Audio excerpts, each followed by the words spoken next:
kompleksi olmamalıdır. Bəli. Ona görə ki, yaş ötdükcə öz yaşına uyğun filmlərə Mən bildiyim qədər Suğra xanım heç vaxt yaşını gizlətməyib. Mən heç vaxt gizlətmirəm. Mən bu Rusiya serialında çəkiləndə orada 65 yaşında qadın lazım idi. İndi yəni probanı çəkdilər, göndərdilər rejissora. O artıq Türkiyədə çəkirdi. O vaxtı bəyəndi. Dedi ki, Rusça deyir, берите сразу, соглашайтесь на всё.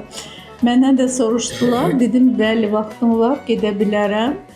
Amma ki, ora gəldim, rejissor dedi ki, düzdür 65-dən çox cavan görünürsünüz, amma mən sizdən imtina eləyə bilmədim. Dedim, çox sağ olun. Həm ona görə, həm də dediyiniz sözə görə. Suğra xanım, hazırda neçə yaşınız var? Mənim indi 78. Ay maşallah, heç görsənmir. Heç görsənmir. Bəzən də Doğru. hazırda bəzən olur ki, sosial şəbəkədə sizi Türkiyəli müğənni Ajda Pekanla şəklinizi kollaj edib paylaşırlar Bu ki, çox pis şeydir. Mən xoşuma gəlmir, bilirəm. Hər dəfə də deyirəm ki, bunu eləməyin. Heç o qadını qadınla müqayisə eləmək düzgün deyil. Bir də ki, bir dəfə də Əli Rəzəliyev, o da hardasa mən tutdu, yenə də soruşur, onu salamlayıram. Soruşdu ki, Suğra xanım, siz həmişə onunla müqayisə edirlər. Sizin necə bu xoşunuza gəlir? Deyirəm, yox, heç bundan ümumiyyətlə xoşum gəlmir.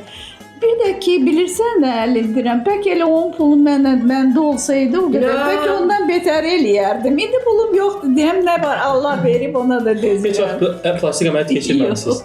Ona görə də həmişə yəni mən bunu zarafata çevirirəm. Çünki bu düzgün deyil müqayisə etmək. Bizdə ümumiyyətlə genetikdir. Mən həmişə anam dünyasını 83 yaşında da işdi. Amma onun üzü elə hamar, elə gözəl idi ki, mən həmişə deyirdim ki, mən kaş anam kimi də deyirdim, amma kaş sən kimi qocalardım. Nə qədər əməliyyatlar keçirdik, əlbəttə ki. Amma o tək ona razı deyiləm. Genetikadan da əlavə insanın daxili gözəl olduğu zaman o üzündə tək olunur onun. Həm də deyirlər ki, 30 yaşına qədər Allahın verdiyi gözəllikdir, 30 yaşından sonra layiq olduğun gözəllik. Yaxşı görünmək istəyirsənsə, deməli ürəyində təmiz olmalıdır, özündə işgüzar olmalısan. Yaxşı, formada qalmaq üçün nə edirsiniz, Suğra xanım? Formada qalmaq üçün. Hər gün idman. Bax, burada hamımız bir qarşımızda çay var, amma siz dediniz, mən çay istəmirəm, mənə isti su verin. Bəli. İş ondadır ki, yəni bir elə böyük bir şey eləmirəm. Mən heç idman zallarında olmuram. Mən hər gün səhər öz idmanımı eləyirəm. Çalışıram ki, ayaqla gəzim. Bəs qidalanma necə? Qidalanma da normal. Mən çox yeyən deyiləm. Şirini xoşlamıram. Az. İnsan nə qədər yeyir ki, mədə dolandan sonra artıq həm də ki, mədəni nə cür öyrədirsənsə, o elə də tələb edir. Bəli. Ona görə, yəni bu mədəniyyət insanın ailəsindən keçməlidir ona. Məndə məsələn anam da elə çox az yeyənli idi. İstəmirdi kökəlsin. Bizim də hamımızın, məsələn, otururduq stolun ətrafında, hamımıza nə yemək qoyurdusa, biz həmişə deyirdik ki, yerdik, Allah artıq eləsin. Nənəm də öyrətmişdi. Bizi deyirdik ki, Allah acıların qarnını doldursun. İndiyənə görə mənim gülmək tutur. Biz hamımız balaca oturmuşuq. Hamı qurtarırdır ki, Allah acıların qarnını doldursun. Çıxırdı stoldan. Bu çox maraqlı. Həmidə xanım, neçə illərdir sizi, maşallah olsun ki, necə var eləsiniz? Təbii gözəl. Bəs siz bunun xüsusi bir sirri var mı? 30 dənə əməliyyat keçirdim. Təbii ki, aktrisa elədir ki, məsəl üçün, əgər yaşlı obrazları mən oynamasam, kim oynayacaq? Hər yaşın öz dövrü var, öz tələbi var. Heç yadımdan çıxmaz. Mehriban mənim kursuma gəlirdi. Bir dənə cavan qızlar, uşaq idilər. Hani məktəbdən təzə gəlmişdi. 18 yaşlarlar. Ənvər Əbuç da gəldi mənim yanıma, dedi ki, sənin filmə çəkəcəyəm, Sarı Köynək və Valehin nağılı. Dedim, mən kimi oynayacağım? Bir qəribə sual verirsin, necə kimi? Sarı Köynəyi. Dedim, mənim 28 yaşım var, mən 18 yaşında qızı oynamayacağım. Ay qızım, bu kinodur, biz sənin olub cavan qızsan filan. Dedim, yox, oynamayacağım. Dedi, onda kimi fikirləşirsən? Dedim ki, bir dənə qız var, onu getirəcəm, baxarsınız.